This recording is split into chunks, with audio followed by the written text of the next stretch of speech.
अस्सलाम वालेकुम नाज़रीन, उम्मीद है आप सब खैरियत से होंगे। आज 13 जनवरी इमरान खान का अलकादिर ट्रस्ट केस का फैसला सुनाया जाना था और इसकी तैयारी कल से बाकायदा तौर पे चल रही थी। कल इस हवाले से बाकायदा एक सीरीज़ ऑफ प्रेस कॉन्फ्रेंसेस शुरू किया गया, लेकिन फैसला आज एक मरतबा फिर मौखर हो गया, मुलतवी हो गया। जो क्या लफ्ज़ इस्तेमाल किया जाए, फैसला अब 13 जनवरी से 17 जनवरी तक जा चुका है। आज फिर फैसला मौखर हो गया। यानी कल पूरा दिन तलाल चौधरी, ख्वाजा आसिफ, फैसल वावडा किस ने प्रेस कॉन्फ्रेंस नहीं की और आप अंदाजा लगाएं प्रेस कॉन्फ्रेंस में आकर ये कहा गया कि अब इमरान खान के खिलाफ जो फैसला आएगा, इससे इमरान खान को कोई नहीं बचा सकता। और ये भी कहा गया कि जो फैसला डिले किया गया है, ये जो फैसला 13 जनवरी तक लाया गया, इसकी वजह ये है कि जज साहब इतना जबरदस्त ऑर्डर लिख रहे हैं कि वो किसी आगे हायर कोर्ट में उड़ नहीं सकता। किसी हायर कोर्ट में उसकी जो एक आप कह लें उसकी जो एक वक़्त है उसको खराब नहीं किया जा सकता और फैसला जो है बरकरार रहेगा, सजा बरकरार रहेगी। एक मैडम ने तो, एक एंकर मैडम साहिबा हैं, उन्होंने तो ये तक कह दिया अपने प्रोग्राम के अंदर, डिस्कशन शुरू कर दी कि 12 साल की सजा होगी, 14 की होगी, 13 की होगी, मुझे लगता है 10 साल की होगी। और इस किस्म की बातें। और इसके बाद यानी निज़ाम आज जितनी बुरी तरह एक्सपोज़ हुआ है, मैं कहती हूँ तबाह होके रह गया है। आप अंदाज़ा लगाएँ, जिसके खिलाफ फैसला आना है, वो कह रहा है कि फैसला सुनाओ, क्यों नहीं सुना रहे फैसला? उसकी फैमिली कह रही है फैसला सुनाओ, उसके वुकला कह रहे हैं फैसला सुनाओ, और जिन्होंने फैसला सुनाना है, वो भाग रहे हैं। मतलब और एक्सक्यूज़ क्या दिया जा रहा है जज साहब की जानिब से कि मैं सुबह 8:30 से बैठा हूँ, ना इमरान खान यहाँ पहुंचे, ना बुशरा बीबी पहुंची है। तो भाई बंदा पूछे, जज हुमायूं दिलावर ने क्या इमरान खान की मौजूदगी में फैसला सुनाया था? क्या आपके आपकी अपने कस्टडी में एक कैदी मौजूद है, क्या आप उसको जाके ला नहीं सकते यहाँ पर और आप उसकी मौजूदगी में फैसला सुना नहीं सकते? और ये किस किस्म का एक्सक्यूज है? यानी आपने जब इमरान खान को हाई कोर्ट के अंदर से गिरफ्तार करना और करवाना था, तो ना आपने उसकी देखा कि वो साबिक वज़ीर-ए-आज़म है, ना आपने इस्लामाबाद हाई कोर्ट की बिल्डिंग का तकद्दुस देखा, ना आपने आइन देखा, ना कानून देखा। बिल्डिंग के शीशे तोड़कर इमरान खान के जो आस-पास लोग थे, उनको किस तरीके से लहू-लुहान करके आप उसको उठा के ले गए और किस तरीके से रेंजर्स के ज़रिए गिरफ्तारी कराई। तो आज क्या इतना मैटर करता था? क्या इस कदर इम्पोर्टेंट था कि आज इतने आप आइन और कानून के रखवाले हो गए? आपने कहा इमरान खान मौजूद नहीं था, तो हमने नहीं सुनाया। अब ये अल-कादिर ट्रस्ट केस वो केस था कि इस केस के बारे में कहा जाता है कि तोशाखाना, इद्दत में निकाह केस, साइफर केस, ये सब कमजोर थे, लेकिन अलकादर ट्रस्ट केस मजबूत तरीन केस था। इससे इमरान खान को कोई बचा नहीं सकता। और मजबूत तरीन केस के अंदर पिछले पौने 2 साल में पहली मरतबा इमरान खान के किसी केस के अंदर तीसरी मरतबा फैसला मौखर हुआ है। यानी 28 दिसंबर गालिबन, फिर जनवरी की 6 या 8 तारीख, दिन 13 जनवरी और अब 17 तक जा चुका है। तो अब आप अंदाजा लगा लें, तीसरी मरतबा पौने 2 साल के अंदर पहली मरतबा कोई केस जो तीसरी मरतबा मौखर हुआ। इससे पहले कोई केस मौखर नहीं हुआ। बैक टू बैक समात करके, वाइंड अप करके फैसले, सजाएं सुनाई जाती थी। तो इसको सिर्फ मौखर इसलिए किया गया है कि एक टूल के तौर पे इस्तेमाल किया जाए। जब मुज़ाकरात की मेज़ के ऊपर, मुज़ाकरात की टेबल के ऊपर इमरान खान की मुज़ाकराती कमेटी आके बैठे, तो बैलेंस आउट करने के लिए एक टूल के तौर पे रखा जाए। जबकि वो कह रहा है कि जो सज़ा सुनानी है सुनाओ। मुझे इनको समझ नहीं आ रही कि मेज़ के ऊपर अल-कादिर ट्रस्ट केस का फैसला रखकर ये इमरान खान को मना नहीं सकते कि तुम्हें बनी गाला भेज दिया जाएगा, ज़ुबाबंदी करवा दी जाएगी, ट्विटर अकाउंट बंद करवा दिया जाएगा। ये चीज़ें तो इमरान खान ने फिर भी नहीं सुननी। यानी मेज़ के ऊपर इस एक फैसले को रख के ये एक एक धमकी देकर क्या मिल जाएगा? मिलना तो कुछ भी नहीं है, लेकिन शायद अभी तक पढ़ नहीं सके। उससे ज़्यादा अफ़सोस कि पूरा निज़ाम यरग़माल, यानी जज को भी शायद नहीं पता था कि कब तक ऐलान नहीं करना कि फ़ैसला सुनाया जाएगा आज या नहीं सुनाया जाएगा। जज से ज़्यादा अजीब सहाफ़ियों को और कुछ जो एक लाउड स्पीकर्स, जिनको भोंपू कहा जाता है, एक उर्दू का लफ़्ज़ है, वो ज़्यादा ख़बरें जानते हैं, लेकिन जजेस को नहीं पता। यानी इस पूरे निज़ाम के अंदर अदालतें भी यरग़माल बना ली गई हैं अब उस एक हुक्म की जानिब। यानी वो एक जगह से हुक्म आता है, सब उसके यरग़माल बने हुए हैं। अदालतों को भी नहीं पता हमने कैसे चलना है, क्या करना है, लेकिन असल में देखा जाए तो पूरे का पूरा निज़ाम जो है वो जकड़ लिया है इमरान खान ने। यानी आज से ठीक 1 साल पहले 13 जनवरी को बल्ले का इंतखाबी निशान पाकिस्तान तहरीक-ए-इंसाफ मकबूल तरीन जमात से लिया गया। उसका रिज़ल्ट क्या हुआ आप भी जानते हैं, 8 फरवरी को क्या हुआ मैं भी जानती हूँ। वो अलग बात है किस तरीके से डाका एक छोटा लफ्ज़ है जो अवाम के वोट के ऊपर, हक के ऊपर मारा गया।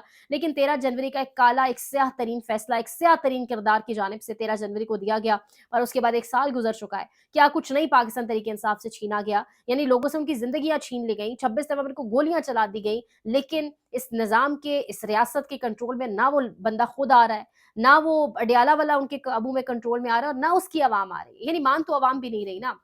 ये जो आप फैसले सुना रहे हैं, इनकी क्या औकात और वक़्त है? ये लोग इनको अपनी जूती की नोक पर भी नहीं रखते। लोगों को फ़र्क नहीं पड़ता घंटा कि आप क्या इद्दत में निकाह केस का फैसला सुना रहे हैं, आप किसकी कौन-सी ऑडियो निकाल रहे हैं, आप किसकी कौन-सी वीडियो निकाल रहे हैं, लोगों को फ़र्क नहीं पड़ता। लोग सिर्फ़ अब ये जान गए कि इस मुल्क के अंदर वो कौन-सी शख्सियात है जो कहती हैं हमारा सियासत से ताल्लुक नहीं है और पूरी की पूरी सियासत वही चलाते हैं और फिर उन्हीं के लोग, जैसे कि फैसल वावडा, वो आके बाकायदा तौर पे एक जो है आप कह लें कि सामने आके प्रेस कॉन्फ्रेंसेस करते हैं और उनका बयानिया पेश करने की कोशिश करते हैं। अब एक जानिब ये सब है, जाते ही जाते मैं आपको बताऊँ अल-कादिर ट्रस्ट केस का फैसला अब 13 जनवरी को तो चला ही गया है, 13 से माज़रत के साथ 17 को चला गया है। लेकिन सवाल ये उठता है, जज साहब को कोई पूछे अगर आपको इमरान खान की मौजूदगी चाहिए थी, तो आप कहते कि इमरान खान को ले आए, मैं शाम को फैसला सुना दूँगा। जज साहब से कोई पूछे कि हुमायूं दिलावर की मौजूद ने क्या खान की मौजूदगी में फैसला सुनाया था। अब उसके बाद इंपॉर्टेंट ये है कि ये जो अल-कादिर ट्रस्ट केस है ना, इसने इमरान खान के ऊपर इल्ज़ाम ये है कि जो हाइड पार्क मैं अगर गलत नाम ना ले रही हूँ प्रॉपर्टी का, जो मलिक रियाज की प्रॉपर्टी जो मलिक रियाज ने नवाज शरीफ के साहबजादे से ली, उसकी जो कह लें जो रकम है, वो उसके ऊपर जब बरतानिया की हुकूमत ने या वहाँ के सेटअप ने जब सवाल उठाए और कहा गया कि ये व्हाइट कॉलर मनी नहीं लग रहा, जिसके ऊपर डेफिनेटली जब एक शक पहुंचा कि कोई फ्रॉडुलेंट तरीके से कमाया गया पैसा और खरीदी गई प्रॉपर्टी है, तो बरतानिया की हुकूमत ने या वहां से जो पैसा पाकिस्तान आया, वो इमरान खान ने बंद एनवेलप में, वो कहते हैं ना सील्ड एनवेलप के अंदर वो अपनी काबीना से मंजूर करवा के वो एक आपके लिए हुकूमती खजाने में जमा करवा दिया। लेकिन इमरान खान ने जो अपनी नैब तरमीम जो काजी फारीसा ने खुद ये नैब तरमीम सितंबर के अंदर लाई, सितंबर 2024 के अंदर, उस नैब तरमीम को जब बहाल किया गया, जब काजी फारीसा ने फैसला सुनाया, तो उस नैब तरमीम के अंदर ये था, जो नैब तरमीम इस पीडीएम 1 ने की थी, उस नैब तरमीम के अंदर ये है कि काबीना और उसकी ज़ेली कमेटी किसी किस्म के जो नैब वाले जो मामलात हैं उसकी ज़द में नहीं आ सकते अनटिल और अनलेस कोई मॉनेटरी गेन्स, कोई आप कह लें कि कोई पैसों से रिलेटेड फ़ायदा यानी कोई फाइनेंशियल फ़ायदा, कोई मॉनेटरी गेन्स ना अगर वो उठा रहे हो या कोई इस किस्म की माली खुर्द-बुर्द ना की जा रही हो।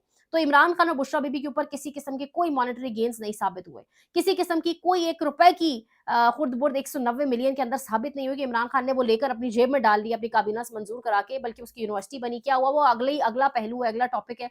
लेकिन ऐसा कुछ साबित नहीं हो सका अब तक और प्रोसिक्यूशन जो है वो ये साबित करने में अब तक नाकाम रही। तभी जज आमिर फारूक साहब ने कहा कि ये केस जो है अभी मज़ीद फर्दर इसके अंदर आप कह लें फर्दर इसको ज़रूरत है कि इसके ऊपर काम किया जाए, लेकिन फर्दर काम करने की बजाय एक बर्क रफ्तारी से तेज़ 190 की स्पीड के ऊपर जज साहब ने इसको सुबह-शाम करके नासिर जावेद राना साहब ने इसको मुकाया और अब मुका के अब उनको समझ नहीं आ रही कि फैसला सुनाना कब है। अब आज भी फैसला मौखर हो गया, तो ये केस क्या है, इसकी औकात क्या है, इसकी रियलिटी क्या है, बात इतनी सी है। ठीक है, इमरान खान ने ये गलती ज़रूर की, अपनी काबीना से सील्ड एनवेलप की मंजूरी क्यों कराई, लेकिन बात ये है कि उन्होंने कोई मॉनेटरी गेन या उससे कोई फ़ायदा नहीं उठाया, ₹1 का फ़ायदा इमरान खान ने नहीं उठाया। अमेरिका से एक बड़ी खबर आगे अगर चलूँ मैं, अमेरिका से खबर ये है एरिज़ोना के अंदर रुकने कांग्रेस से एक उन्होंने बिल पेश किया पाकिस्तान के खिलाफ और इन रुकने कांग्रेस के हवाले से ये कहा जाता है कि ये बिल ये तीसरी मर्तबा ला रहे हैं और इस मर्तबा हमेशा इससे पहले इनका ये बिल रिजेक्ट होता है, लेकिन इस मर्तबा जो माहौल एक अमेरिका के अंदर बना हुआ है, जो एक एटमॉस्फेयर बना हुआ है, क्योंकि यहाँ पर जो इमरान खान और जो पाकिस्तान के अंदर इंसानी हकूक की खिलाफ वर्जियां हो रही हैं और जो सब कुछ हो रहा है उसकी वजह से खुदा न खास्ता हो सकता है कि ये बिल जो है वो मंजूर हो जाए। बिल मंजूर ना भी हो तो कुछ एक्सपर्ट्स ये बताते हैं कि अगर ये बिल आ जाता है उनकी पार्लियामान के अंदर डिस्कशन के लिए भी, तो ये भी उस रुकने कांग्रेस की एक बहुत बड़ी कामयाबी है, क्योंकि ये तीसरी मर्तबा ये बिल लेकर आ रहा है। इससे पहले ये बिल रिजेक्ट हुआ। ये बिल बेसिकली पाकिस्तान और अमेरिका के जो ताल्लुकात हैं उनके ऊपर तो इफेक्ट डालेगा, लेकिन पाकिस्तान जो बहुत सारी जगहों से बहुत फायदे हासिल करता है अमेरिका के जरिए, उसके ऊपर भी बहुत बड़ा एक सवालिया निशान बनेगा और प्रॉब्लम्स क्रिएट हो सकती हैं। तो ये जो एक माहौल पाकिस्तान के लिए बन रहा है मुसलसल, ये ठीक नहीं है। और कसूरवार कौन है? ये निज़ाम है, ये रियासत है। ये रियासत के जो एक गुंडागर्दी वाले जो हथियार हैं, ये सब कुछ मिल मिलाकर जो है वो ज़िम्मेदार है इस सब चीज़ का। लेकिन रियासत अभी तक ये समझने में नाकाम है और रियासत को समझ नहीं आ रहा कि बुरी तरह एक्सपोज़ हो चुकी है और हर गुज़रते दिन के साथ हो रही है। बहरहाल मज़ीद आपको कुछ बताएँगे, जो भी अपडेट्स हुई इंशाल्लाह। लाइक करें, शेयर करें, सब्सक्राइब करें, कमेंट भी करें और जो सब्सक्राइब कर रहे हैं, जो सपोर्ट कर रहे हैं, उनका बहुत शुक्रिया। फीडबैक ज़रूर दिया करें, it really matters a lot और अपना बहुत ख़्याल रखें। अल्लाह निगहबान।